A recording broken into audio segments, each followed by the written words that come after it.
welcome to the Car Sim and Race Driver Show, presented by Hugh Hattrick.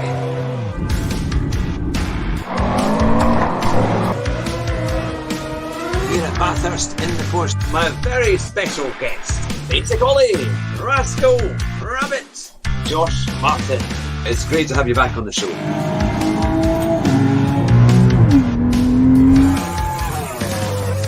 Drive fast and try not to crash.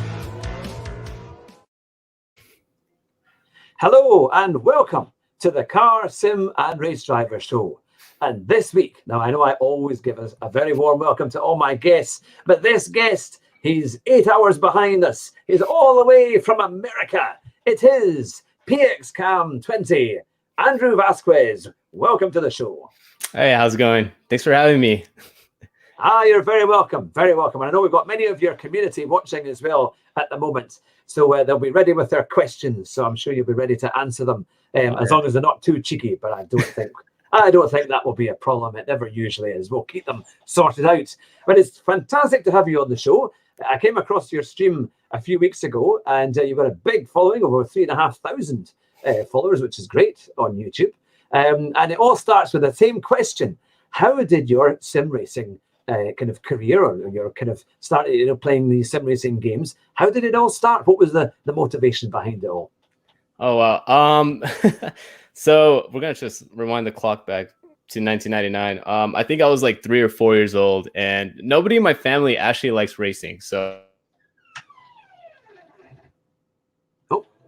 But someone gave me a PlayStation 1. I'm not sure if it was my uncle or if we got it off a yard sale or something, but it came with a steering wheel and Formula 1 1996, I believe the game was. And yeah, it was a really fun game. It was actually like I watched some gameplay from Jimmy Broadbent the other day, and it just brought back so much memory. I think it was playing 1995 or 1996. But anyways, I had the steering wheel but no pedals, so I basically had to use the buttons on the steering wheel to accelerate and brake. And so yeah, it was so I just had like this cheap plastic steering wheel, and that just kind of got me into racing. After that, my dad took me to a NASCAR race just because he saw I had interest, and the rest is history after that. So that's basically how I got into sim racing and just racing in general. And so what were the other games? So did you find that you played a lot of Gran Turismo, like as the games came through, you pretty much got each one? No, actually, to be honest, I never really liked Gran Turismo. I know a lot of people probably won't like that answer, but I never really liked Gran Turismo until Gran Turismo Sport came out, because I was a really big Forza guy and NASCAR guy. And I remember I would always watch comparison videos between Forza and Gran Turismo and always think like, why does Gran Turismo always sound like a vacuum, like the car engine? So that always got me closer to Forza. And then I think I started watching Super GT's video back in like 2018 or 2019. And that kind of got my interest into Gran Turismo Sport. And then it was finally on sale, I think last year or 2 years ago, for like $15-20. And I just thought, why not just get it and just try it out? And after that, I've just fallen in love with the game. And I'm sorry to the Gran Turismo community, whoever I offended, because I said I didn't like the game, but I like it now. I'm a Gran Turismo fanboy now. Yeah, so you played a lot of Forza beforehand, and I know that Super GT, he did very well in Forza, and he had done hundreds of videos over the years of that. How do you find the difference? Because you said you played a lot of Forza to begin with. Is it because it's a very different kind? It's more. Some people might say it's more like an arcade game, but with better sounds. What would you say is kind of because it's a different, whole different kind of community around Forza, and what is that like compared to Gran Turismo? Definitely not as competitive. Like at first when I started playing Forza, I just came off of like Need for Speed, so that felt simulation for me, or that felt like a simulator to me. I was like, oh wow, Forza is like so realistic, and this is as close as you can get to driving a real car. And what do you call it? Once I switched over to Gran Turismo, and I actually started noticing the difference between the physics, and now I'm really starting to notice that Gran Turismo is more of like if you're trying to step your way into an actual simulator, but still kind of trying to keep it casual. But Forza is just completely casual, not as big of a sim as a Gran Turismo, but physics wise, Gran Turismo Sport defeats Forza. Yeah, Yeah. it does seem quite. I mean, I think what is quite funny, I used to watch the Super GT videos when he would do a random lobby on the multiplayer. Yeah. And the crashes were spectacular. People were doing last minute kind of rams and dive bombs, and also you got a bit more damage as well on Forza, isn't it? Because the cars will disintegrate, while they don't really do that on GT Sport. So did you find that was quite a fun way to pass the time when you played Forza? Was it really more for fun, or were you trying to be competitive at it as well? I mean, I was trying to be competitive at first. When I was back, well, I think it was like 13 or 14. I was playing that a lot. But I was trying to be really competitive on Forza, but it just never felt like I got to that point where it can be really, really competitive and actually like keep up with stats and stuff like that. Until that's why I really got into GT Sport, because once I started watching Super GT's video and I started seeing like the FIA races, I was like, oh wow, so it's more competitive, and it's more of like a keeping track of your stats, because on Forza, unless you join like a league, there's really no stat tracking, and you just kind of hop into a race. And I'm not sure how it is now, but I remember that's how it was for Forza 3 and Forza 4. Yeah. So what's been your favorite combinations for Gran Turismo? What's your kind of favorite race and class to do? I'm a big sucker for anything around Fuji, whether it's the Group 2 cars, the Group 3 cars, the Group 4 cars. I know a lot of people really don't like Fuji, but that's one of my favorite tracks. But I'll take anything around Fuji, and that's always like brings a smile to my face when I see that on daily races. So even if it's a Toyota GT86 and it's daily race C, and you've got another 20 laps worth of driving around in a road car around Fuji, is that one okay for you, or would you prefer something a bit faster? Yeah, that'll be completely fine with me. And it's honestly, for me, I like when the cars are a lot more sliding. It's a lot more difficult to race with. I think it makes it more fun than actually sometimes driving with the Group 3 cars and Group 4 cars, just because you see a lot of chaos. All right. Do you have a particular manufacturer and a particular car that you quite like? No, not off the top of my head. No, not really. Just I'll drive anything. To be honest, I really don't have like a preference for one. Yeah. And so, how have you approached things like FIA? Is that something that you've tried to get into the top split, or is it how have you found doing FIA? At first, I was just doing it just to do it and see where I can place myself at. But once I started seeing that I can actually kind of compete with some of the top guys, that's when I started pushing more and more towards actually trying to get to the top split lobbies. And I'm finally there, but I still think I need a little bit more driver rating in order to stay there and like always get there, even if it's in the earlier splits or in the later splits. But like I said, I really didn't start pushing for that until I actually started the YouTube channel. So then once people started watching me, I had an audience, so I'm like, okay, I got to make it up for these guys, and I have to actually drive really, really good for them. They're expecting results, aren't they? Yeah, that's exactly what I find. And but they can't expect much. My PSN name, I have two, but my main kind of fun one is called Fat Man in a Cheap Sim. And so that's the thing. So I try and use that as an excuse if I don't do too well. But but that doesn't work. They turn off and I don't do so well. But no, it's great fun. But no, it's great that you're doing so well. Now, you've got lots of people in the chat there, and they've got some great questions for you. Awesome. And the first one is from Max Turbo 101. It says, ask why your fear of Brands Hatch is so prevalent.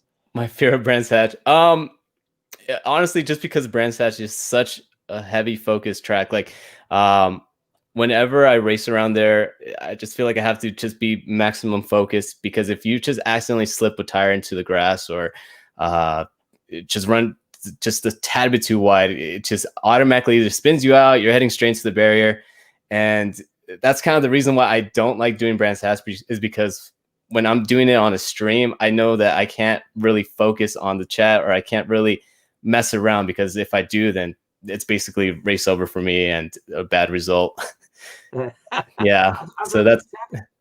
I quite like Brands Hatch. It's quite fun. I think maybe because I live in Britain, to be fair, but I find it's quite a short circuit. So I think for me, I find there's less corners on it, so there's less chance of me losing time compared to the other guys. So I can maybe just about kind of keep up here and there. And it's quite a good try. It's quite good fun. It's brought me quite a lot of success. But I suppose one of the first times I saw you racing, you were doing Willow Springs, Yeah. And how do you find that? Because that, in a way, has its kind of similar charms and dangers of being very tight, but also if you get onto the sand, then that's you, isn't it? It's kind of all over.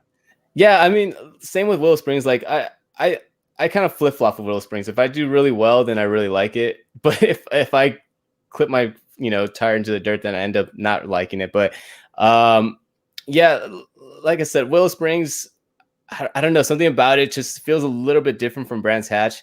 I think just because it's got just a tad bit wider of a road. Maybe it's not, but for me, it feels like it's a little bit wider.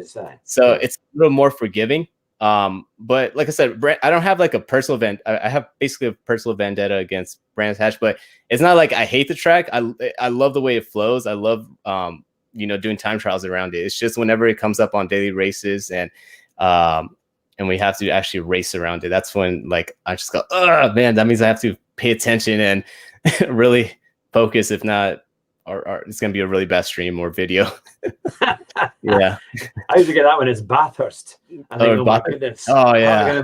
How am I gonna manage to make up 3 seconds a lap at Bathurst? And even when you think you've done quite well in that middle section, it just seems to fall away, and the last chicane is always dodgy. But no, it's fun. Now we've got some very big people in the chat here from the world of Gran Turismo. We've got adventure racing. Also, another someone who's living in America who's watching, and he's saying that Brands is the British Willow Springs for sure. And he also, now I noticed there was a PXCam with your new camera. So you must have recently got a new camera. Is that what you're using tonight? Yeah, I'm using I just got a new webcam basically, just upgraded on it. And I got the new mic and then the new lighting. But yeah. And there we go. Yeah. Now, another question. This is from, it looks like Lilk Money. How did you get your name PXCam20? It's actually a really bad story. It's not as exciting as you would think. I don't know if you guys have watched SpongeBob SquarePants or. Oh yeah. Okay. Anyways, there's an episode where Patrick goes, "Hi, my name is Patbag," and I don't know. I love that joke so much that I wanted to use that as my username for Xbox, but someone had taken it. So I decided, since everyone's using X's at the time, I'm like, all right, let me put an X somewhere in here. All right, so I got PX. And I just kind of looked around the room, and there was a camera sitting right there. So I'm like, all right, PX cam, whatever. And I just put cam after the PX, and that's kind of exactly how it went. Like I said, nothing too crazy. It was just off a stupid joke, and I just never left it. Well, certainly, Adventure Racing is saying that PXCam has gone from a solid 6 out of 10 to a 10 out of 10 with those new lights. That's what they're saying. And I was just about to reply to it and say, yes, Adventure Racing is a very snazzy stream. I think it uses Streamlabs, and I've just downloaded it. So I'm trying to think, I need to actually learn how you actually work it and make it kind of cover your stream. But no, it's amazing how these things all improve. But now, here's a good question for you from M. Assassin's Creed fan. Well, Assassin's Creed fan. Will PXCam ever compete in a stream of team races? In team races, like join a team, or? Let me reread that question, because it says, will you ever compete or stream team races? So maybe if you're doing like an endurance race, perhaps, would you stream something like that? At first I was thinking to myself, maybe not, because I never want to be the person that accidentally bins it and just have everyone be mad at me. But I started watching a little bit today of Rory's and Ollie's and Kira's stream, because they're doing the 24 hours around Daytona, and I was just thinking to myself, like, this actually wouldn't be a really bad thing to do. So I mean, if someone reached out to me, or if there was a team that was kind of formed for like certain races, like 24-hour races, I would definitely partake in that. I wouldn't mind doing that at all. It'd actually be a lot of fun. Well, I'm sure that the invites will open up, because obviously when you're competing against all these chaps, a lot of them like to do endurance races. I think there's a 4-hour race today, was there not? I'm sure. Was it not a Daytona race that many of them are going to be doing today? I know that Super GT wasn't doing it, but I think some other people were doing it. But yeah, so no, I'm sure that will open up. Now, there's a message here from Max Turbo saying to let you know that Sir Max and Professor Koloth are going to be here. So, awesome. So I'm sure that will add to the excitement of their questions and things like that. Now, I heard that you're a bit of an F1 fan because I saw that in your Discord. What is your current take on F1 at the moment? I'm actually okay. So it got a little bit stale. I want to say like in the mid 2000 or 2010s with some of the racing, but this last season was just so crazy in my opinion, just because of course, because of COVID, mixing up a lot of the schedule. But a lot of these races this season was just so awesome, and I'm hoping that they can kind of keep the momentum that they had into this season. Because I felt like they actually gained a lot of fans last season, and I'm liking the way F1's going basically right now with the brand new cars, all these new teams that are starting to take interest with the sport, and I'm really hoping that can lead to some new fans because I think it's the pinnacle of racing, and I feel like it needs a little more recognition from where it used to be. I believe in like back in the 90s, it used to be a lot more bigger, and early 2000s. Yeah. It was huge. The first race I ever saw, but the only race I've ever seen live, was at Donington back in Britain in 1993, and I saw Ayrton Senna win the European Grand Prix. I am so jealous. It was an incredible day, I have to say, and I say it to every guest when they ask me.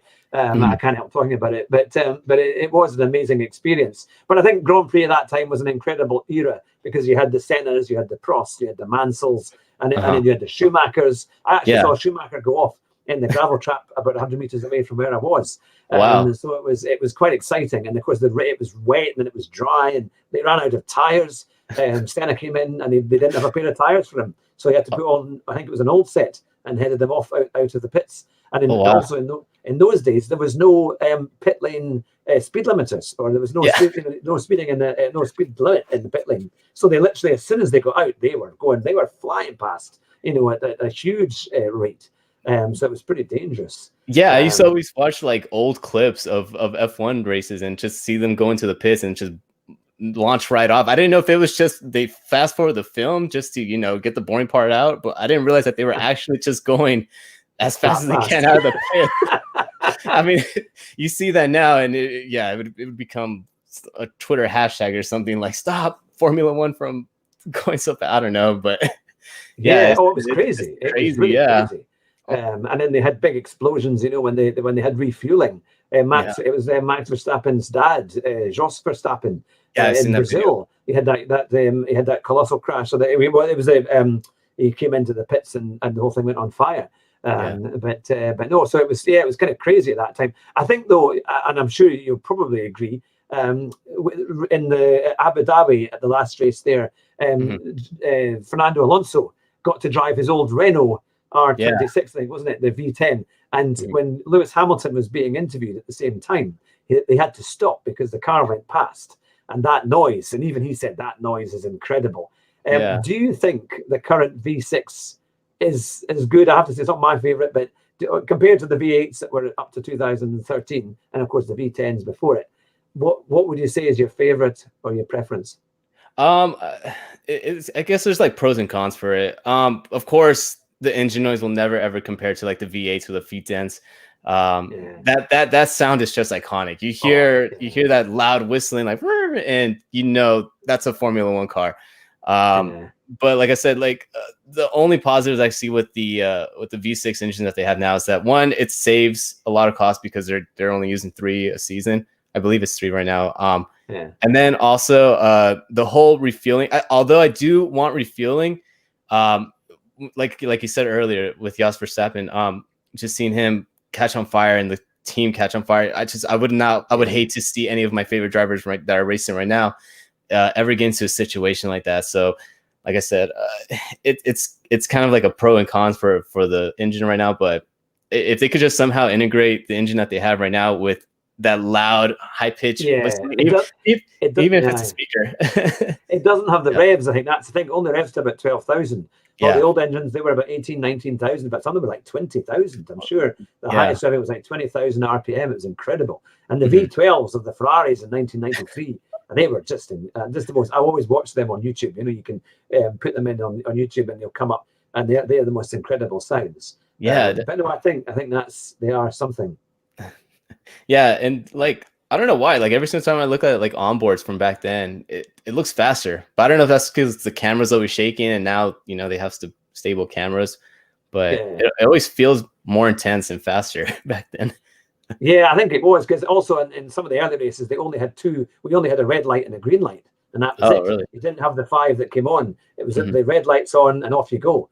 And in fact, I remember the race at Donington because they went on their warm-up lap and then they went round the corner behind the stands, so we couldn't see it, but we could hear them. And then you knew that the red light went on because they were kind of idling and then a bit of revving, and then all of a sudden the revs went right up, and then the lights went off, and it was just, the sound just dropped, and they all had traction control at that point. So it was kind of going, then it would kind of crackle and then off they went. But they were spectacular, absolutely spectacular. I didn't know that they had traction control back then. Yeah, because in '93 they were allowed to have traction control and pneumatic suspension, so that's why the cars were kind of moving like robots. They had this incredible suspension travel that they could do. But yeah, no, they were amazing cars. So do you ever like going to gaming, playing like F1 games and things like that? And also, obviously, you did in the early days. And the current game is quite good, I think. Overall, are you a bit of a fan of the current F1 game? That's actually what led me into getting the wheel. So I used to race with a controller, and I think I raced on the pad for up until 2018, where I could afford a wheel. And I joined a league on Formula One 2018, I believe. And that's when I started realizing, like, I need a wheel because the controller is just killing my tires. And so I used to play it a lot back then until I switched over to GT Sport. And once I jumped over to GT Sport, it's kind of like I play it every once in a while now, but not as competitive as I used to. Just because more of like, the channel now just revolves around GT Sport. But I definitely do like going back to Formula One, the F1 games, every once in a while. And I think this year they really got the physics down, or better than what they had in the previous games. Yeah, it does get better and better, isn't it? And and I like the classic F1, and doing the time trial is good fun. Oh yeah, well. Yeah, definitely. Yeah, no, that's the thing. Well, I've got another question for you, and again, it's from Max Turbo, and he says, if you could live by any racetrack and go there for free for as long as you live there for races, where would it be? I'd have to say the Nürburgring. I'm pretty sure everybody would say that. Yeah, it'd be fun to, like, let's see if I have work that day. I'm just like, let me take a trip around the Nürburgring, just do a lap around here before I go to work. probably be one of the slowest laps because I really don't have a powerful car, but I can just say that, hell yeah, every single day I just drive around there before I go to work. But well, you just have to go to your local rental car exactly. and say, what's the fastest thing you've got? Exactly. And they'll say to you, now that's not for the Nordschleifer, and you just say, "Oh no, I was never thinking of going there." I've never dawned on me to, What's that? I've never heard of that. That's the trash right behind you. Exactly. Just don't look on YouTube because I'm about to film it. But when it says Avis on the back of it, But, exactly. But that's the one. That's an interesting one. Nordschleifer, a very challenging track for sure. But great fun. But now, MR Assassin's Creed fan has said always preferred NASCAR over F1. Maybe it's because NASCAR is easier to find here and F1 can have weird race times. I imagine if you're 8 hours behind, that's going to be really kind of hard. It could be 9 o'clock at night or even later or midnight before you get to see the F1 races a lot of the time, especially if they're in Europe. No, I've sacrificed a lot of sleep to wake up to watch the races. I think it was this year around when they were at Portimao. No, not Portimao. What's Portimao? Portimao, that was the one in Portugal, wasn't it? Yeah, okay. Yeah. That was a great race. Yeah, it was a great race, and I had to wake up at like 3 or 4 in the morning, and at first I was dreading. I was like, oh man, I don't want to watch this race. But after the first lap, I was like, oh, okay, now I'm wide awake. But yeah, I've definitely lost a lot of sleep over watching some of these races. Because it must be crazy timing. And like for us, it's like trying to watch Japan or Australia because they're about 3 or 4 in the morning. So we have to get up early for that one. That's probably one of the few that might actually work out for you. Might No. be quite, or is it still crazy time? I think like the Japan race starts at like 12 at night. I think the Australia one starts at like 10 or 9 for me at night. So That's yeah, not too bad. Yeah, yeah. it's not quite so bad. But Mhm. now I'll get on to some other questions here. Now, Mhm. for this is for Goj Gredi, if I've pronounced that right. Yeah. PXCam, any karting or real life racing? Currently not right now in the works just because it's still COVID, but I definitely do want to start doing that. The only difficult thing about doing that here in the United States is that it's not really as common to find like karting leagues and just racetracks just go around. There is a racetrack here, but it's the Oval, Las Vegas Motor Speedway. Oh, But wow. maybe in the future, if when I can start affording a little bit more to travel, and I can go to Willow Springs or Laguna Seca because it's only like 4 or 5 hours away from me. And yeah, if I head into any of those tracks, I'll definitely do some recording. That would be amazing. So you Oh must have yeah, some pretty good tracks as well. I mean, because there's a lot of great tracks. There's that track in Las Vegas as well. Is it not like they do like, is it IndyCar down there as well? They don't have an IndyCar Grand Prix type thing down there every year? no, they tried an IndyCar race at the track that I have next to me. It's the Las Vegas Motor Speedway, but I think they abandoned after I think it was 2010 or 2012 because of the crash. And I don't know if you know Dan Weldon. I think Oh, yes. yeah, that was at that Yeah. track. So I think after that, I think they just kind of stopped hosting IndyCar around there.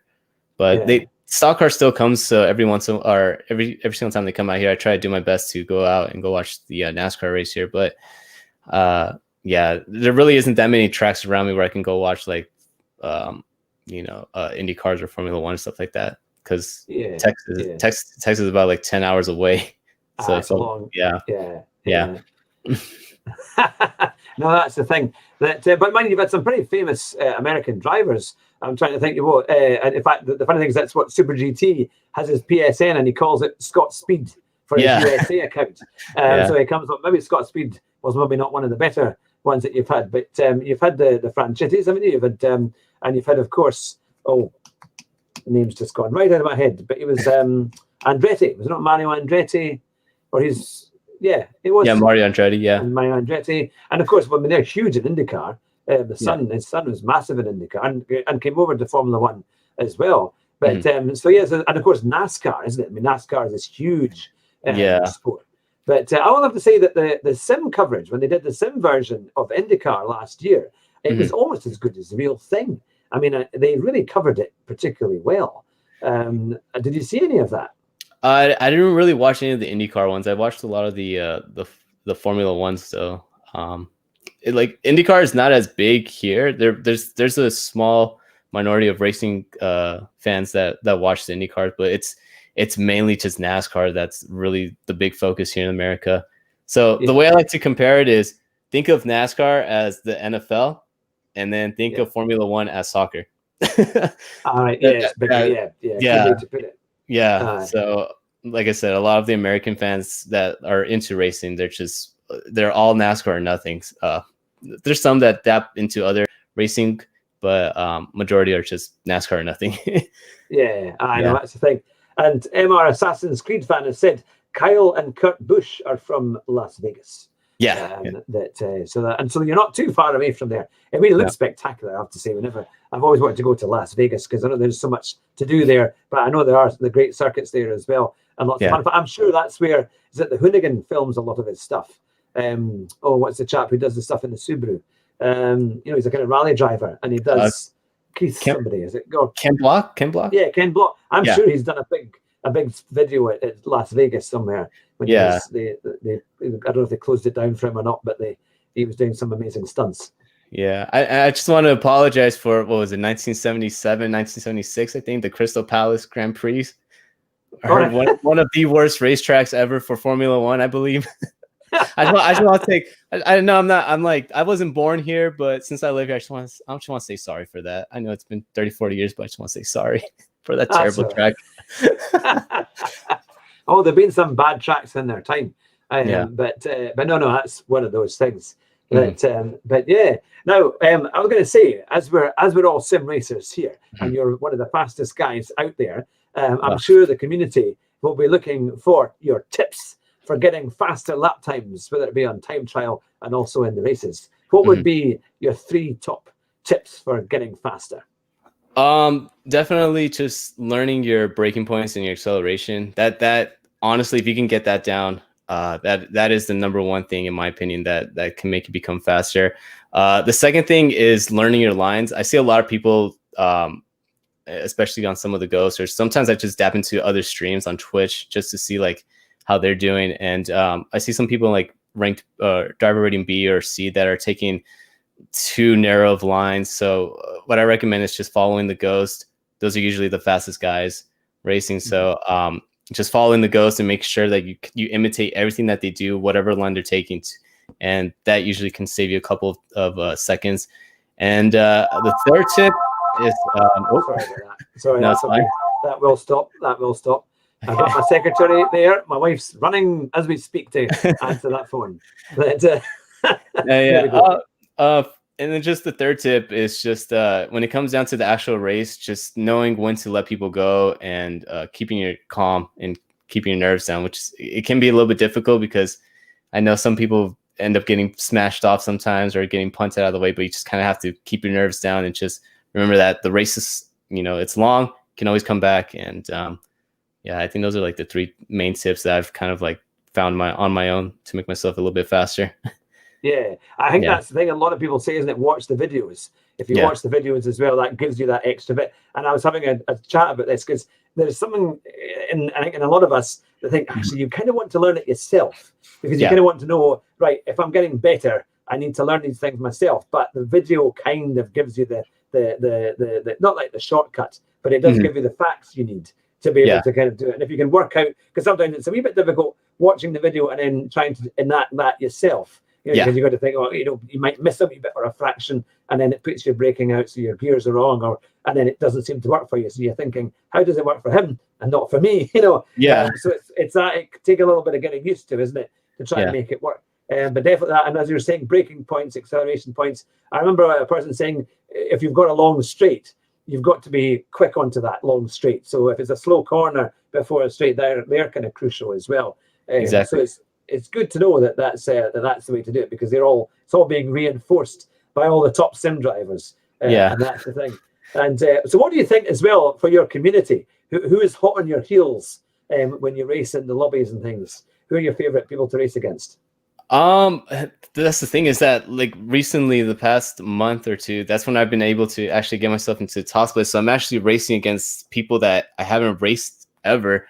So it's kind of a new set of batch of drivers I'm starting to get used to around. But when I used to be back on like the second split, third split lobbies, for sure I would always like to race against there's this guy named Komodo Dragoon. I think that's his name, Komodo Dragoon.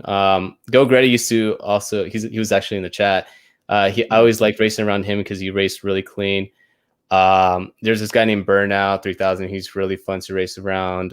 K Bonix, guys like that.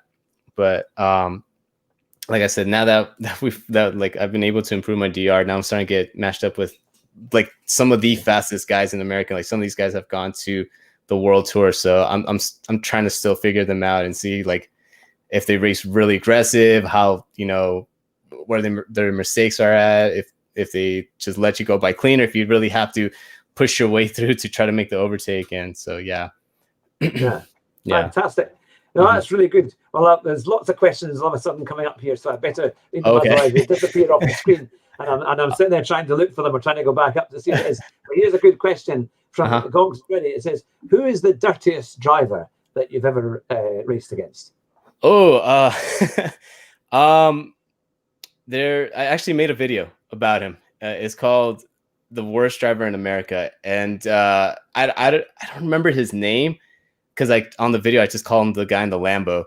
But he has to be probably one of the worst drivers I've ever raced against. I've never raced against him before, I don't believe. But throughout the entire race, he was basically in first, second place fighting with the leaders. And then I don't know, something set off on him, and then he just started taking everybody one by one, and he literally took out, I think, 7 cars that race. And he tried taking me out. Somehow I was able to slip right through him. I got very, very lucky. I should have not been able to get right past him, but yeah, that guy has to be one of the worst drivers I've ever seen race on GT Sport. Yeah. Have you ever raced against Momos? Momo, yeah, infamous for that. So I'm actually kind of like one of the minorities with Momos, because I feel, I don't know if I used that word correctly, but I always feel like whenever I race around Momos, he actually raced me clean. And there's been 1 or 2 times where he's made some questionable moves, but he's never deliberately tried to take me out. So yeah, I've seen him take other people out after he got frustrated. But like I said, racing around him, at least me, I've never had any incidents with him, luckily, so far. Yeah. No, that's because he is infamous. I recently had an Italian in an Alfa Romeo 4C that was taking people out in really super aggressive moves. But so yeah, again, you have to really be careful how it all kind of worked out and to try and watch them. But now here's sort of a slightly unrelated question, but it was about F1, and it was from Lilk Money. What is your favorite race on the F1 calendar? Oh, my favorite race? I want to say Brazil currently. I always feel like there's always some drama that ends up happening in Brazil, and it's just everyone is so close together on that track. I don't know why the package works so well there, but I feel like every single time they go to Brazil, something crazy is going on, some drama, and a lot of close racing. So I always look forward to that one. And plus, I don't have to wake up that early for that one either, because it's on that helps. Yeah. I mean, I'll never forget when Lewis won his first world championship in 2008, and even though he didn't get on the podium, and he was like, he was away back down the grid when they finally stopped the car, and he was out of the pit lane and everything, and the crowds were going crazy because they'd just seen Massa win the race, and then of course he lost the championship within a few seconds of it all happening. And the atmosphere, they were almost booing him in certain places and cheering him in other places, and all the lights were going off. It has an incredible atmosphere, I think, the Brazilian Grand Prix. Yeah, I mean, I can't even imagine being a Brazilian at that time, because wasn't Massa also fighting for the championship too that year? Well, he won the championship when he crossed the line. That was the thing. And then, of course, Hamilton got into 5th place. It was astonishing. Yeah, which just feels so heartbroken, because like the last Brazilian to win, I think before that was Senna, right? Yeah. And so you had a chance to have another Brazilian win at home, and for like 10-15 seconds you're celebrating, and then all of a sudden, nope, not anymore. That's gotta be heartbreaking. You see, before that corner, the famous kind of Glock corner, as they say. And my head was in my hands as I was thinking, because we were all hoping that Hamilton would finally do it, and he was going down and down one place by one place, and then finally he got that on the last corner, literally going up there. So that was quite a thing. And he was losing positions because he was on the dry tires, right? And Glock decided, or no, he was on the wet. He went on the wet. He came in because it was raining, and Glock managed to go out. He was fine in the first half of the lap, but in the second lap he was terrible, and it slowed right down. And so Hamilton was able to catch up, but it was quite a race. But no, Brazil does tend to put on a very, very good race, and they've got a new track coming in a year or two, which I'm not so sure looks anywhere near as good as the current one. But we'll see how it all kind of works out and how it goes. But now here we go. Does PXCam use any wheel mods, or do you use default wheel settings? I use default wheel settings for everything.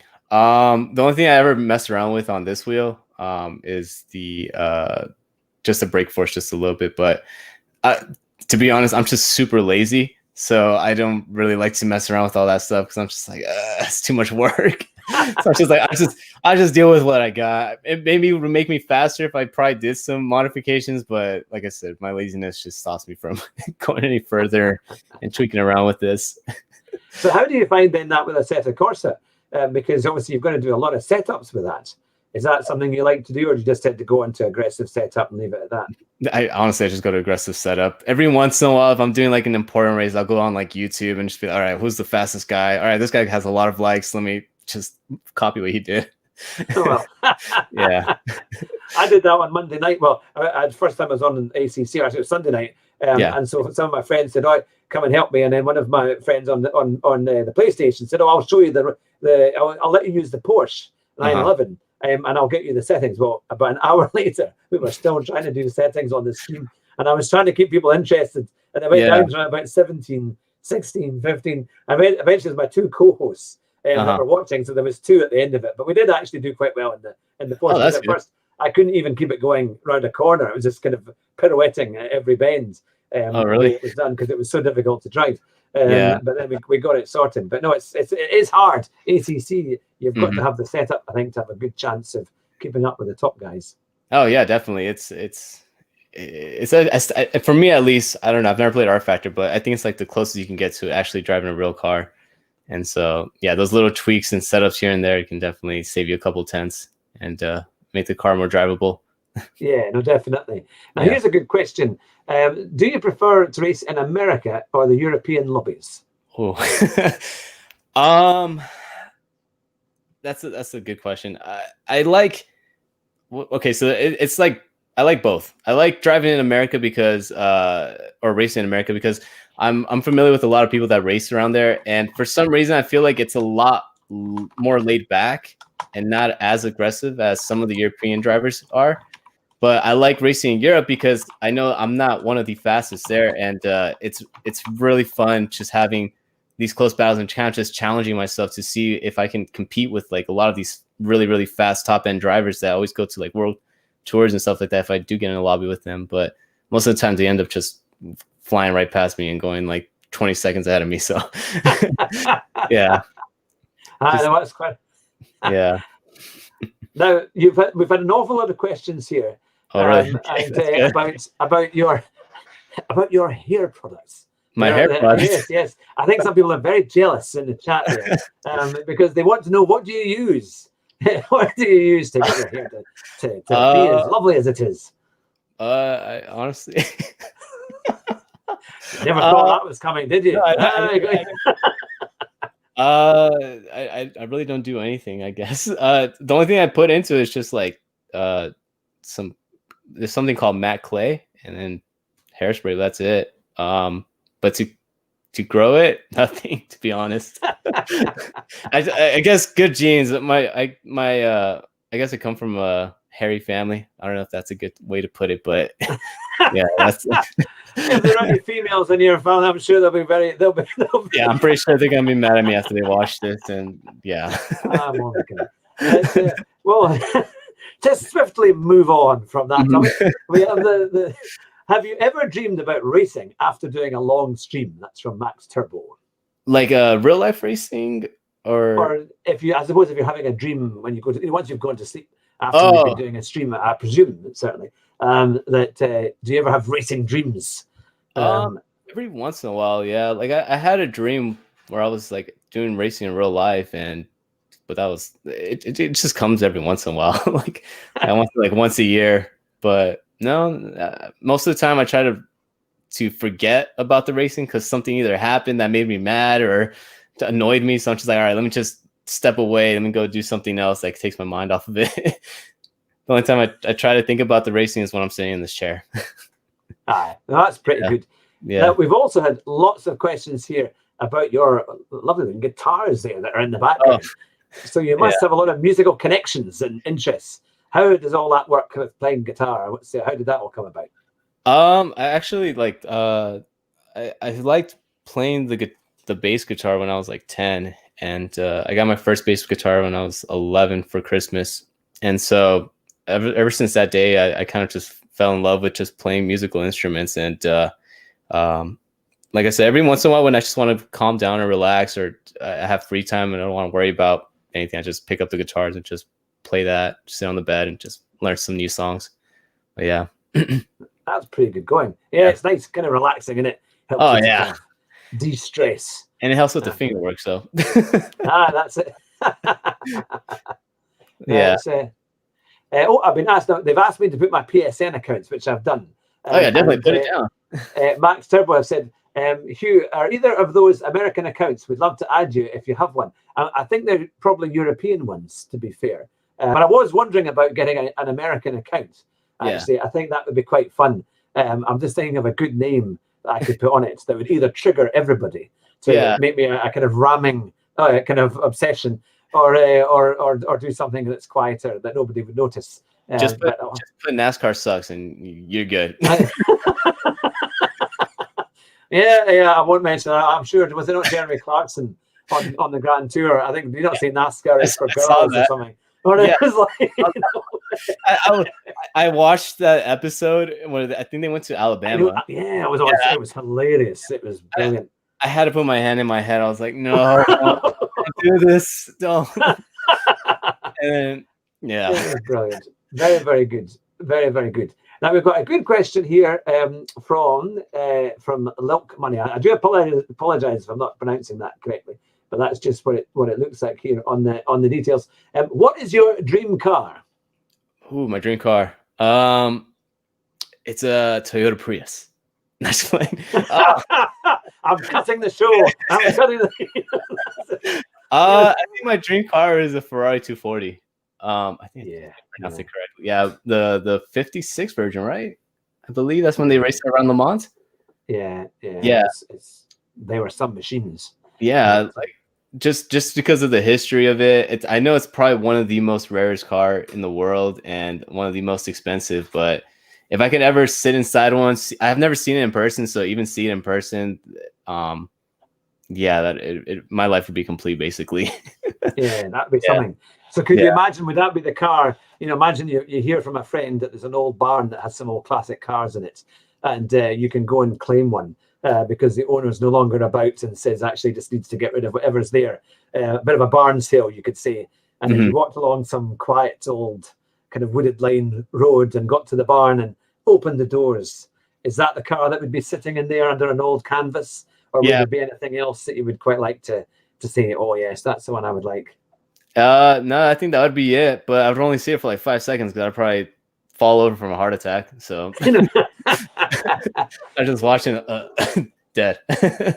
Well, that's the thing. What kind of car do you drive at the moment? It's kind of embarrassing. I drive a 2008 Ford Fusion, but that's because that's the only car I can afford right now.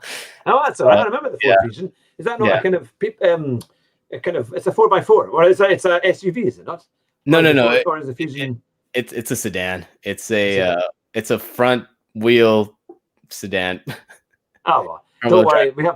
We have pretty bad cars over here in Britain too. That I have to admit, I drive a Dacia, which is probably the most budget car you can get.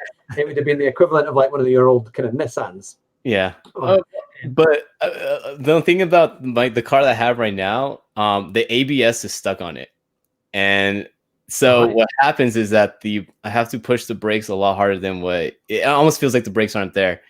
And I always joke around that's the way that I'm getting better at my braking, because I have to learn how to brake with that car. But it's an embarrassing car, to be honest. Like, there's just so many problems with it. The thing is, though, I thought American cars were supposed to be really easy to get in terms of you could finance something quite good for a couple of $100 a month. Has it ever tempted you to go and see what you can get, like a Nissan 370Z, and just put it on the most outrageous finance scheme you can get? Yeah, I mean, it's tempted me, but I think I just have bigger goals right now with financial wise. Like, I really want to move over to Europe and try to start something out there. All right. Yeah. And so like that, I always kind of put that in the back of my head, like, okay, new car or follow your dreams, and I always have I was always big dreams. So I'm just like, okay, well, the Ford hasn't killed me yet, but we'll just keep this going. Hopefully it doesn't, and I can make it till 2022 with it. But like I said, I don't know. I guess if the dream of going to the UK is a lot further, then maybe I'll buy a new car, but like nothing too crazy. But if ever you make it to the UK, we can meet up, and I used to advise people on cars, and I'll get you a cool car. I'll show you what a cool car is, see what you can do, because there are some great machines out there, to be fair, that are actually quite cheap, secondhand and things like that. That can kind of car that a racing driver needs to be able to drive. That's it. I would appreciate that a lot. Yeah. Well, that's what you say, isn't it? For a joke, I was we were out with friends a wee while back, and they said, "Oh, what do you do, or what do you like to do for a hobby?" And I said, "Oh, I'm a racing driver."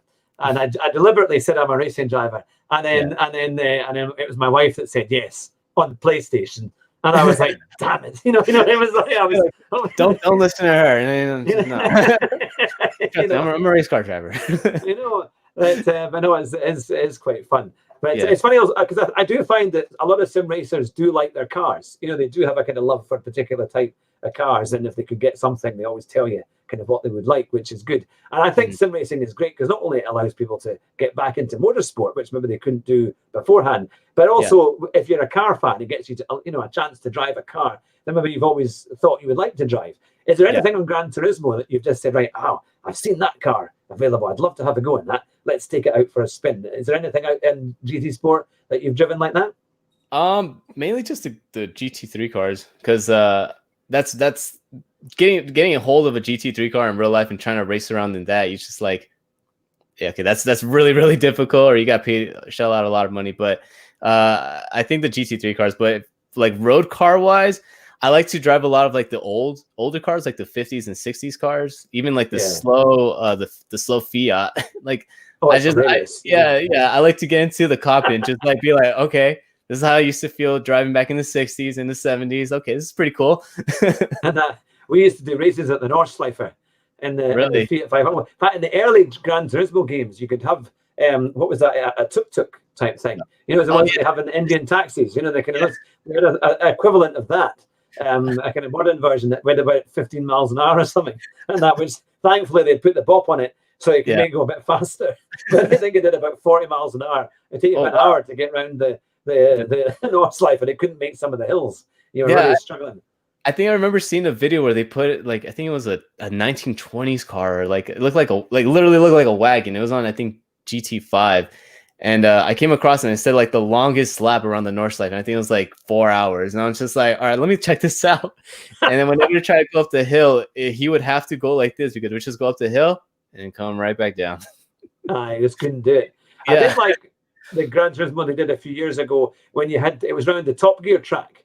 Oh, okay. They had the Top Gear track, and they had those 1970s kind of hippie machines, the kind of the VW caravans, kind of caravanette type thing. And they were all pictured in funny pictures that you could do libraries on them.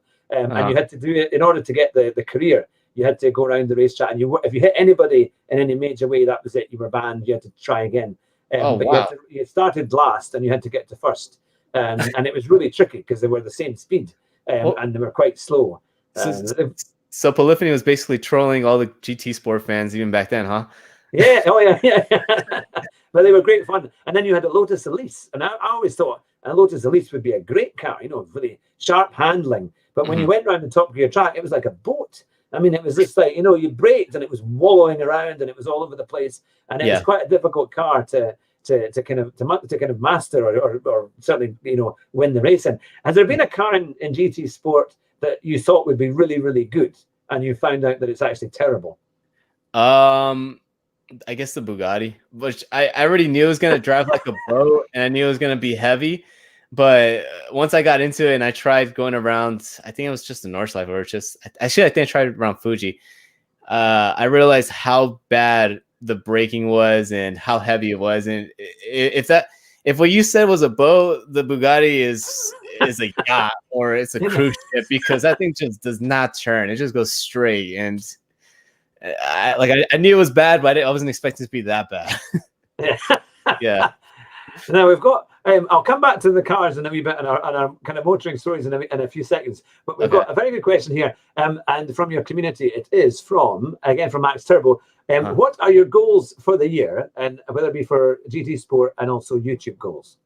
For GT Sport goals, just to maintain a top split lobby, and I don't know yet if I want to do any FIA races in Europe, because I have like a big stick about that. I don't feel comfortable going to another region of the world and racing out there if I'm not from there.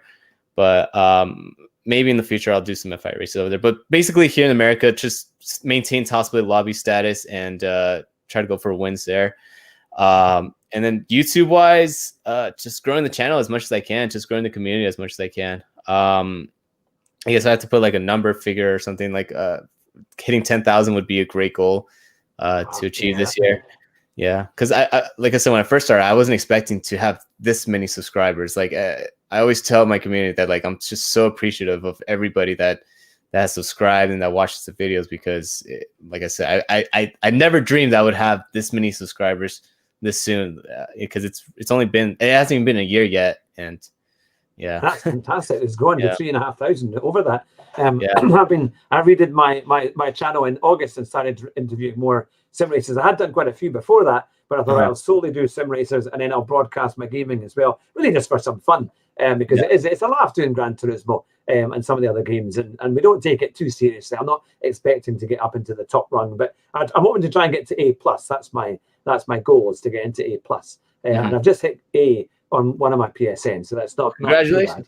So thank you. So we're getting there now. For all the people who are watching just now, and if it's your first time watching, it's great to see you here. And if you like lots of sim racing interviews and also gaming, then hopefully this is the channel for you. It's free to subscribe, so it'd be wonderful to have you alongside us as well. And if you're from the community already that comes to watch us every week and you haven't yet got onto PXCam's channel, make sure you subscribe. I'm sure he would very much appreciate to have you on board as well in his community too. And it is lovely. I have to say, I got a lovely welcome on your Discord and on your videos when I've been watching your live stream as well. So make sure that you do. Oh, we've got Jack Balding in here as well, and he's a go-karting expert. He's only about, I think he's 14, but he's a phenomenal go-karter. And he does times. He was playing with us. We did a lobby once when he came in, and he just played with us, man. We were just like, I'm only 45, but I feel an awful lot older.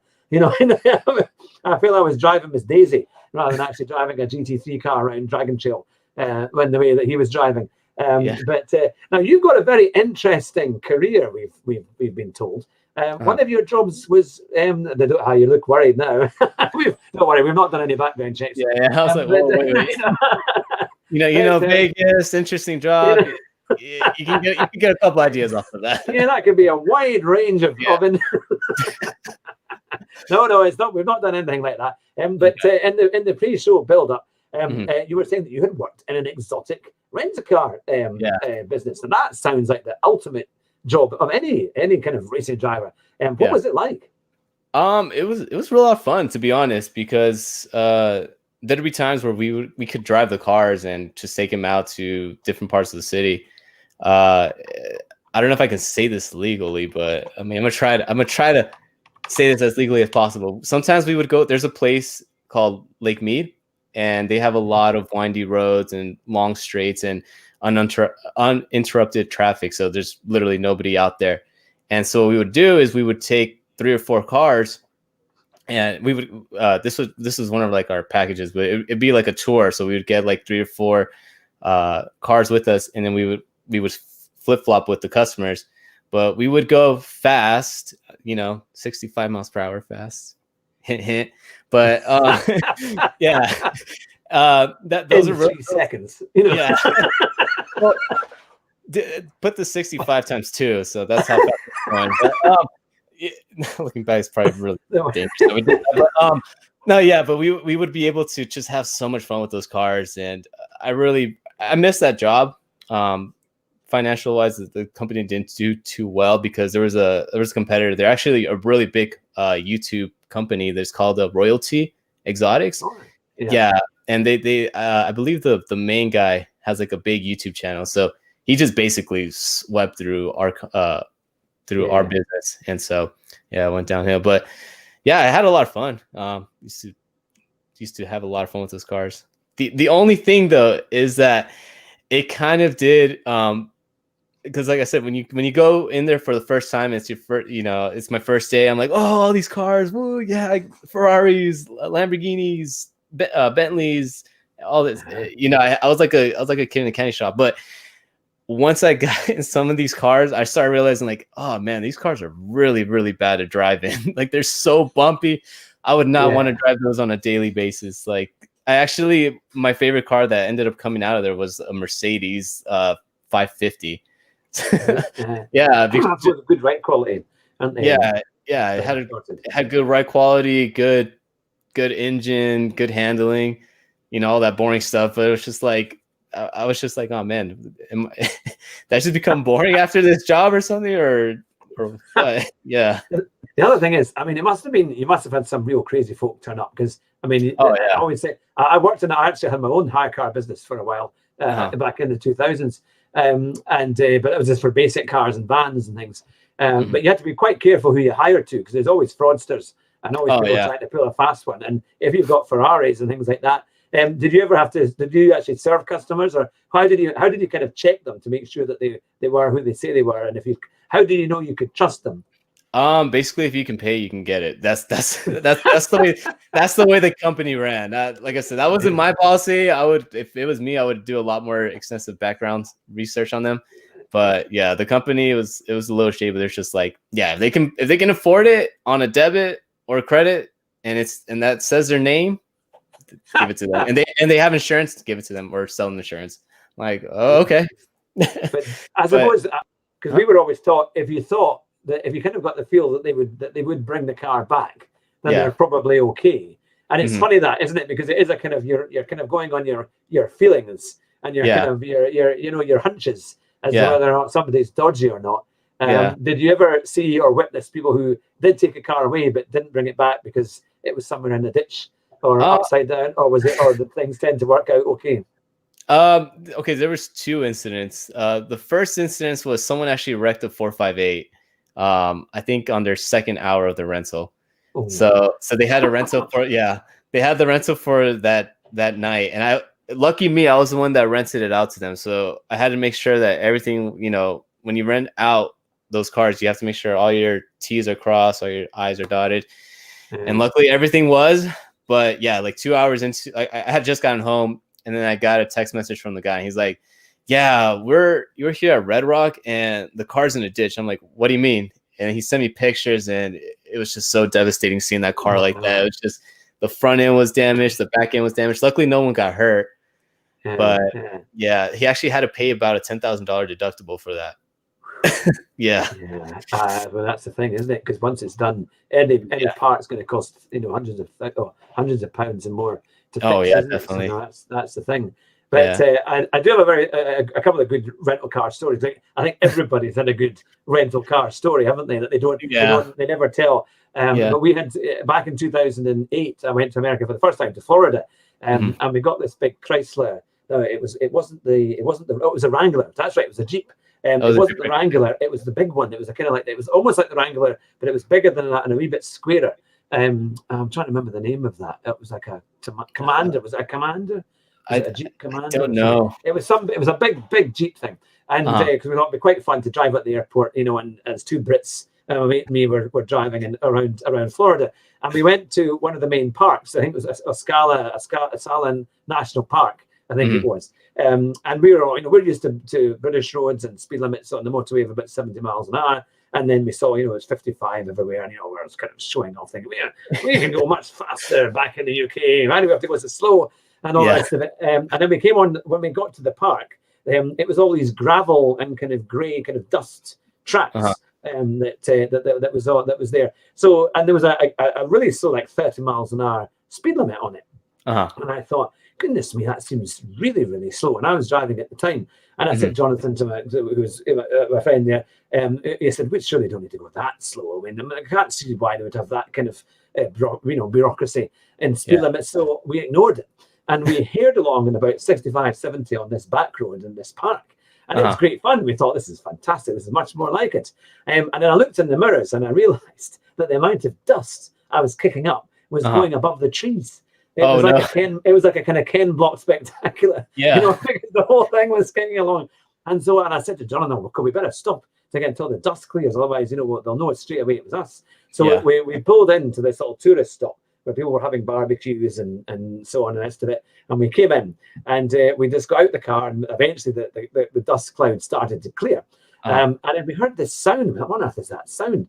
And I don't know if you've ever seen the film Dumb and Dumber, with Jim Carrey and Jeff Daniels. And, they go on the scooter. Well, there was 2 people on a scooter, and they couldn't see anything. And I kid you not, they came along after about a half a minute or a minute of when we had stopped. And they one of them actually had his goggles on. He actually had his goggles on like this. And we were walking on the side of the road. They were completely grey. They were being all of them were grey. They had been completely covered in the cloud of dust. And you guys are just like, oh, you know, they were weaving across the road because I don't think they could see anything. So it was like, so we very quickly thought, let's just wait here for a while, you know, and it was us. Let's go hide the Jeep. Go park around the trees. It was brilliant. Never know so you must have had some crazy driving because most sim racers are supposed to be the worst drivers on the road, or they get the worst reputation for being bad. Have you ever had some funny moments in a rental car, or what's been your kind of most crazy moment you've had in a normal car? Whenever I would drive those exotics, sometimes I would have to drive them from LA because they would fly me out to LA to go pick up a car and then have them drive back. But there'd be times where it's just a long stretch of road, and there would be nobody ahead of me, no one behind me. I would make sure there's no cops around, and I shouldn't be saying this, but this is when I was younger and dumber. But yeah. This is Andrew Vasquez, the twin. You know, he was your twin brother. This is with an S at the end, not as a Z. You know? Exactly. He lives in Mexico now. You know, that's why. I don't know what happened to him. He was here a second ago, but I don't know. We've got a good one here from Gox Gritty. He says, "I got a Ford Fiesta in West Texas and rallycrossed it on the oil fields." So that was. These are good stories. These are very good stories. Now we've got Mohammed GTS who has joined us. It's good to see you. Yeah, he seems to be qualified 7th and finished 7th. He was in a league race, I believe, tonight. But a few incidents, but still not too bad at all. So no, it's great to have you all in there. Now Max Turbo is saying, will you and Andrew do a special stream racing together one day? Of course, in the Euro region. I'm always up for it. Just have to let me know whenever you want to do it, and I just got to make sure that my time fits. Just because of the time difference. Yeah. With the 8 hours, isn't it? Yeah. I'll need to get we'll have to get a Euro region one, or I'll have to get an American PSN, and we can race. That would be fun. I mean, you're very, very good, so you're going to be lapping me, or either that, or I'm going to have to try and take you out on one of these corners. But no, I'm not like that. So we're very, very polite here in Britain. We would never ever dream of doing such a thing. But but I always remember watching it was a go-kart race with Ayrton Senna, and he was with his nephews, and he put on this race for them, and so they were all beating him because of course they were lighter and they were in these karts, and he got out of the car and he was saying, "What on earth is wrong? You know, why are these guys faster than me?" And he went to obviously the guys who had organised it, and said, "Right, I want a better kart." And he says, "Check the fuel, make sure you've not put something in the fuel for the other guys," because he was so determined that they had cheated that he couldn't possibly believe that he was slower than them, you know, and that was it. So we get quite competitive, don't we, on sim racing, and we try and do these things. Yeah, definitely. I mean, just pick a faster car of the same car, just different version, something like that. What would you say is do you have a kind of trademark move when you're racing? Do you have something that you'd like to try and do as I'm going to get past this chap using this move? I guess a cutback. I don't know. I guess that's everyone's trademark move. Not really. I guess the penalty system helps a lot. So I always rely on the penalty system on GT Sport. Usually people pass me and then I see them fighting with each other in the front, and I always tell my people or tell the viewers on the stream that we'll just wait. They might take each other out or they'll give each other a penalty, and 9 out of 10 times it ends up happening. So I don't know. That's right. That happened last night when I was watching. Yeah. Yeah, because it was a bit crazy at Maggiore, wasn't it, in Group 4? Yeah, it gets hectic there. It's just, it's a funny race because there aren't always that many overtakes, so it tends to be a coming together that causes the issue, isn't it? Or you've just got to somehow be a bit faster than the guy in front.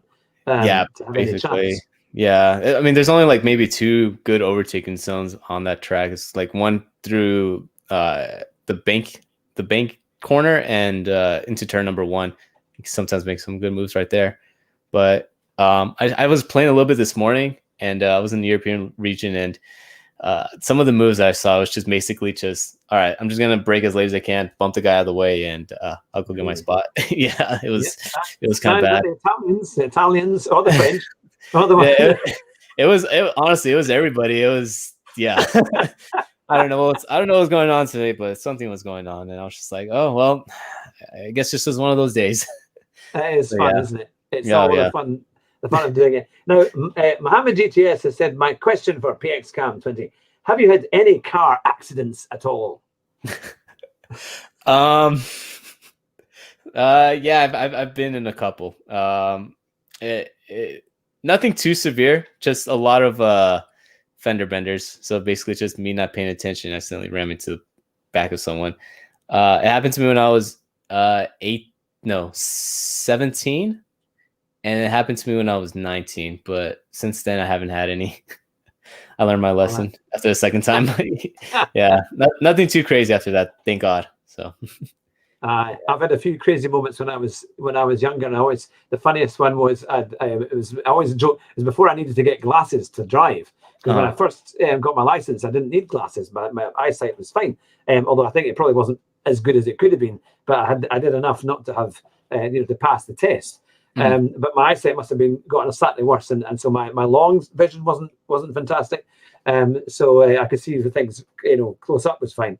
And I was on this kind of main kind of A road, which is a fairly busy kind of main road, not a dual carriageway or a motorway. And in the old days, that the petrol tankers, they used to have those kind of oval tanks on the back. And they didn't used to have barriers along the sides of the trailers. It used to be just empty. Well, I think they put those barriers because of the move I did. Because it was in the summertime, and we were coming along, and I'd got to the front of this long queue of traffic, and I thought, right, I'll finally get past this big truck, and then that'll be me. I'm able to get on. And I came out of the road, and I could see it was clear. And I started to come and do this move, and a lot of petrol tanker is quite a long vehicle, and to my horror, somebody came out of a driveway. It was in the countryside, and they didn't look when they turned left, of course, and they came straight out, and the road wasn't really wide enough for 3 cars. And I suddenly thought, and I thought, I can't really brake because there's so many cars behind the lorry. What am I going to do? So I had to adjust my speed. I thought, well, I'm not going to make it to go through. So I adjusted my speed, and I came back, and I actually pulled in between the rear wheels and the front wheels of the trailer on the lorry.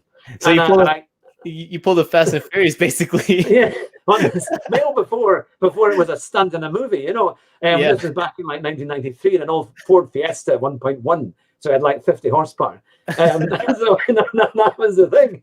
And so I managed to keep going. And thank the Lord, the guy who was driving kept the truck at the same speed. So I was able to kind of keep the speed and keep it going at the right level, because his wheels were right in front of me. Yeah. And, I'd come right in for about a meter, or certainly as much as I could. And I remember looking to the left, and the only thing I could read was the flammable picture and writing on the left. And I thought, it's like planes, trains, and automobiles, Yeah. So the guy goes past me on the other side, and then I come out and I go up there and I finish the move. And it's only when I get up the hill and I'm about a mile away that I realize, good gracious, what have I just done?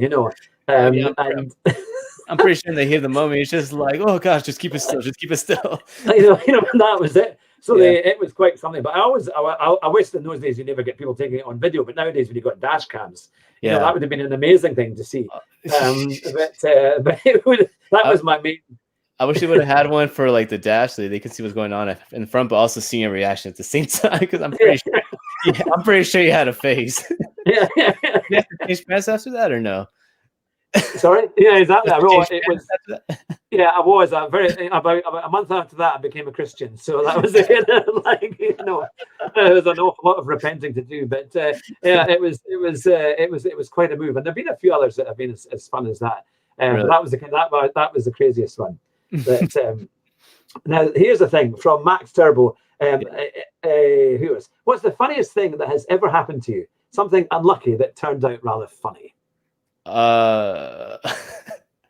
Just go back to any of my streams, you'll find something funny. I'm trying to think of anything. I guess my pants fell down when I was into 3rd grade because they got stuck on a desk. I guess that was funny. I don't know. I feel like so many funny things in just clumsy things happen to me on a daily basis. I can't keep track. So I have to say, I never knew the interview would take this direction. But, yeah. now, that's the thing. Now, before we go, as we've been on for well over an hour, and I do appreciate your time. I know you're a very busy man. But BM Drifter has said that you and PXCam have done a lot of battles in GT Sport, and you both qualified for an online event, which is called the Top 16 Superstars Race. Now that was last week or the week before in GT Sport. How did that one go? That's a very, very, I mean, that's the top of the tier to get into that. It actually didn't go that well. We qualified well. Like we qualified in top 7, which surprised me. But I don't think it was like majority of the really, really fast guys were in the lobby, but it was still an honor to be a part of the top 16. But yeah, like I said, we qualified well, and then I just kept screwing up. I think I just let the nerves get to me and kept getting just stupid penalties. And I think I finished like 13th or 12th on that race. But if I can redo it again, I think I'd be a little bit more prepared, because now I got the first one out of the way. I'm like, okay, I got the nerves out. Yeah, and that sometimes happens, to be fair. I mean, that is the thing. And here's another good question from Bizaman. So I think he's asked this a couple of times. I didn't quite catch it the first time. How do you go about editing and recording the commentary for your videos? For the software wise, or just yeah, I suppose maybe yes. What software do you use for your editing? I use Premiere Pro. I started off on iMovie, and then once I got the PC, I couldn't get iMovie or Final Cut Pro on here, so I decided to go with Premiere. And I really like Adobe because you can get Photoshop with this. So I basically kill a bird with two stones of being able to do the photo editing for the thumbnails, and then Premiere Pro for the editing on the video. Yeah. And also, a businessman had said it means the process. So the process. To be honest, like I don't think my process is the best. I record the races, and then it just sits there for like a couple hours, and I just sit on my chair just debating if I want to do it or not that day. And then eventually I just get to it. I kind of have just like a strict formula. If you watch all my videos, they kind of do the same thing. I have my intro, and then I have the racing stuff, and then every once in a while I like to, if something funny happens, I include little memes, and then just the ending. But yeah, just pretty standard stuff. No, that's being lazy. Yeah. Well, they're very good videos. They're very high quality, and it is great. Thank you. To see them all. Now, just before we go, for your community here that's been watching you, do you have any words for them? Any things you would like to say as they're all ears and eyes watching and listening just now? Pretty much stuff that you guys probably heard 1,000 times, but like I said, I have to be I'm just so thankful for having everybody a part of the community that's in the community right now, and just everyone who's supported me along the way. Again, none of this, even this interview, would have never happened if they never supported me and watched the videos and watched the live stream. So like I said, I can't say it enough that I'm just so thankful for all of them. And I'm just hoping that we can just build the community up even more, and just be kind to each other, and just be friendly with all the new people that end up coming into our community. And like I said, I'm hoping that we can make this better and bigger, and again, just huge thank you to everybody. Hey, fantastic. Now, we've got one last musical question from definitely. Ian Stillon. Do you perform with your guitar in public or in a band even? I used to. I used to be in a band when I was 12 or 13. And we used to play like heavy metal, and that we had like our band for like about 2 or 3 months, and then I used to be one of those not awkward guys, but like those cringy guys that would bring their guitars to school every once in a while, and I'd try to serenade a girl and be like, "Hey, look, I can play guitar." Hey, it would work sometimes, but it worked. Yeah. Looking back, I'm just like, I literally brought a guitar to school. Like, what was I thinking? Like. Well, if it gets the prettiest girl in the class, then that's great. If it gets the one that's not the prettiest, then maybe that's not like you're going to have to practice a bit harder. But, that's the one. Yeah. Like I said, I cringe of a lot of things I do back when I was younger, and that's one of the biggest ones. Well, at least you tried. You tried. Yeah. You did something individual. Showed you're able to your ability to create content. A bit of artistic side there is always good. Yeah. Now, Mohammed GTS has said, question for everyone: will you all catch up on the Daytona 24-hour race? Oh yeah, I'll definitely catch up on that. I've been just kind of peeking in and out. I've been watching a lot of Jimmy's, Tisney's, and then Rory and their guys, and just kind of seeing where they're at. I'm hoping none of them have wrecked, because I did do a 24-hour race last year at Le Mans, and of course, when it came to my stint, someone span out in front of me before.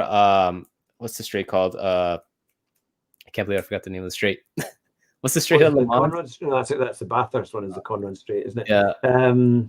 At Daytona. Oh goodness. No, Le Mans. Oh, Le Mans.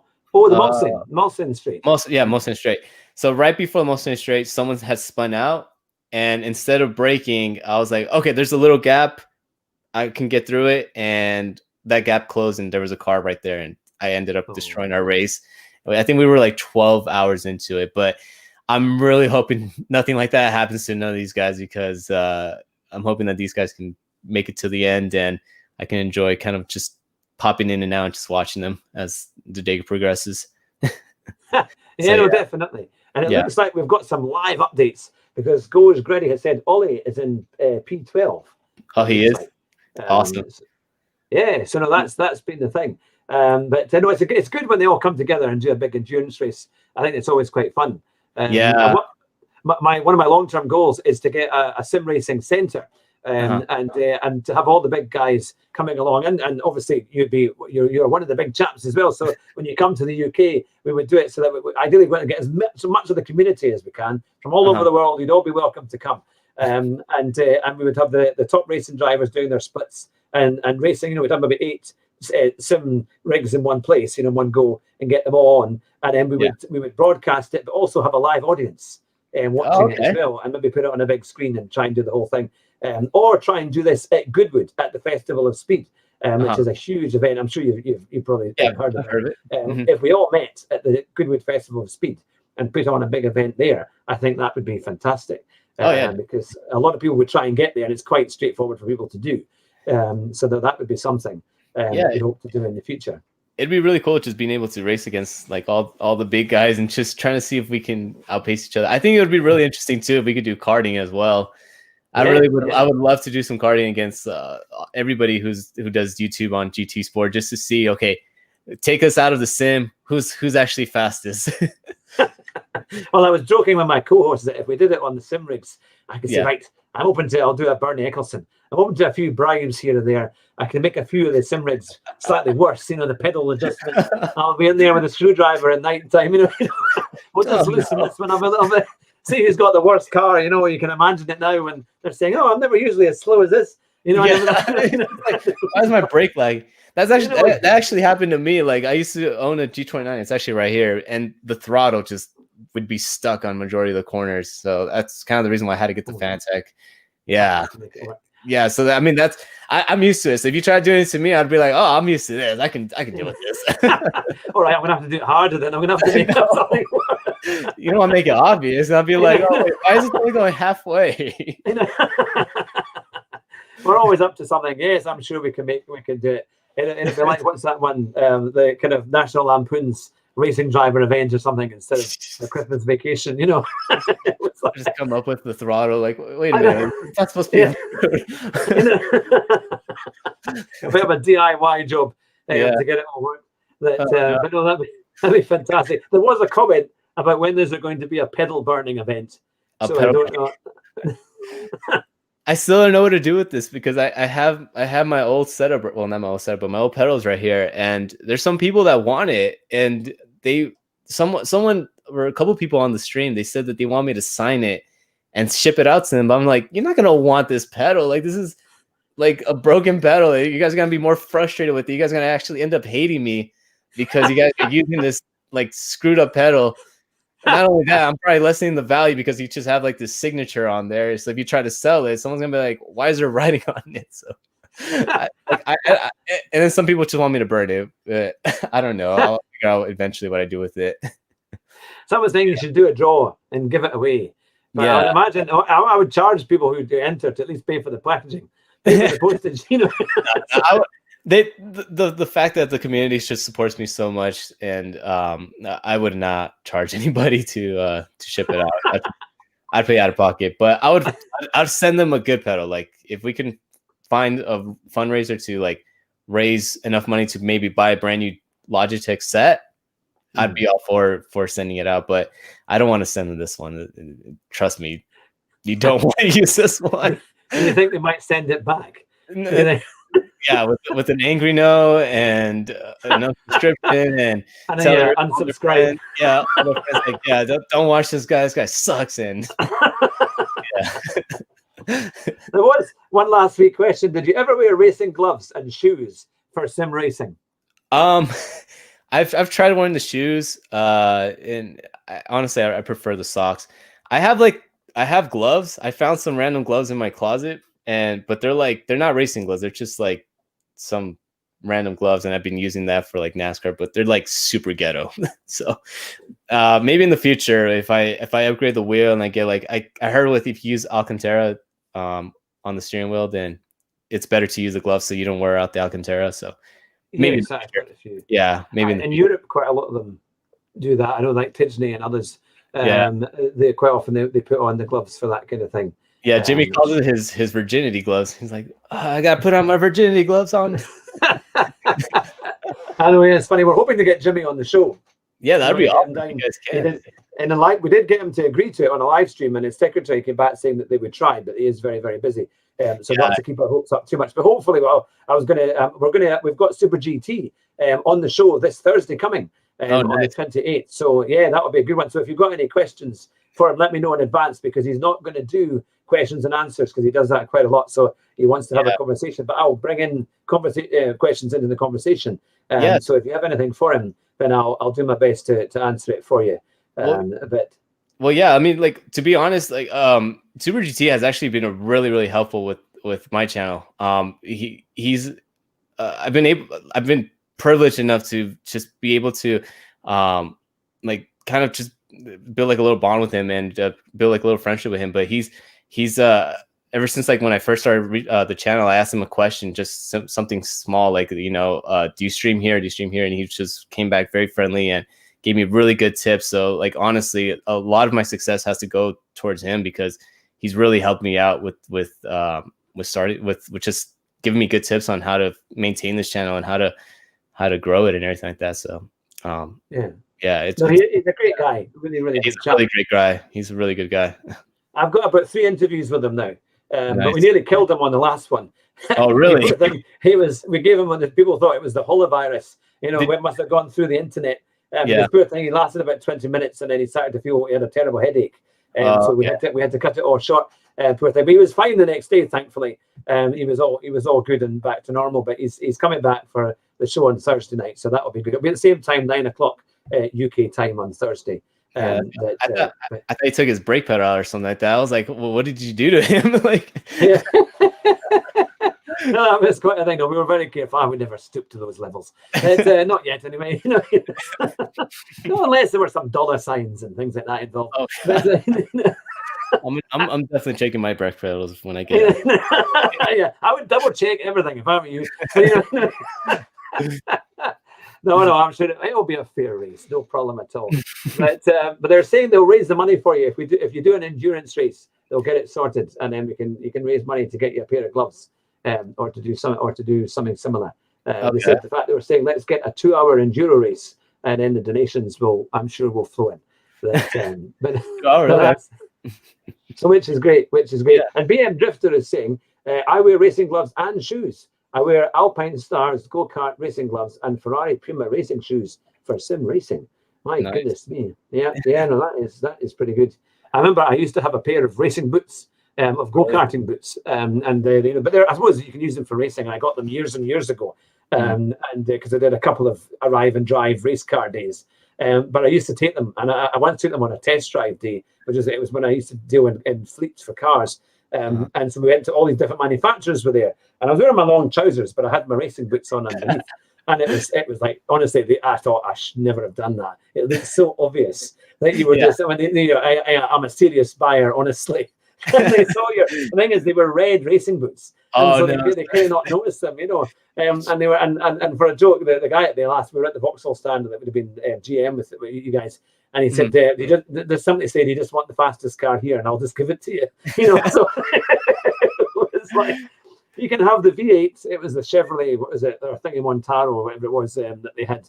Or it was like a little Chrysler, or a little GM, you know, one of these tiny little box cars that has, you know, a 1 litre petrol engine. And it said, no, I'll take the V8, thanks. But, you know, it was, no, I look to you like the kind of person that wants to run around in a city car, you know, but it was the thing. I see what you choose. I'm raising some suspicion. I'm like, okay, I see what you're doing. So no, it's good fun, eh? It's all good fun. But look, we've been going for an hour and a half. It's been an absolute pleasure to have you on the show, Andrew. You've been an absolute laugh and just a great guy. Stay on the line just now, and I'll just kind of bring the show to a close. And to all of the community who's come all the way from America, watching in the community, it's been brilliant to have you all with us, and also giving questions and great comments. And as I say, we've got Super GT on Thursday, and if you like the show, it'd be fantastic to have you along as well. It's free to subscribe, and we won't come after you looking for money or anything like that. But no, it's been fantastic fun. And to you, Andrew, thank you so much for coming on the show. But we have a couple of mottos on the show here, and they're all really terrible. But the first one might be not too bad, but I would never go by them. I wouldn't use them in your race tactics, put it that way. And maybe the first one might just work. It is drive fast and try not to crash. And if you do, you'll win the race at the first corner. So there you go. To everyone who's been watching tonight, yes, it's as corny as ever. It's great to have you with us. Take care, and we'll see you all hopefully on Thursday night. And of course, on Monday, I'll be racing as Fat Man in a cheap sim. So take care, and we'll see you very soon. Bye just now.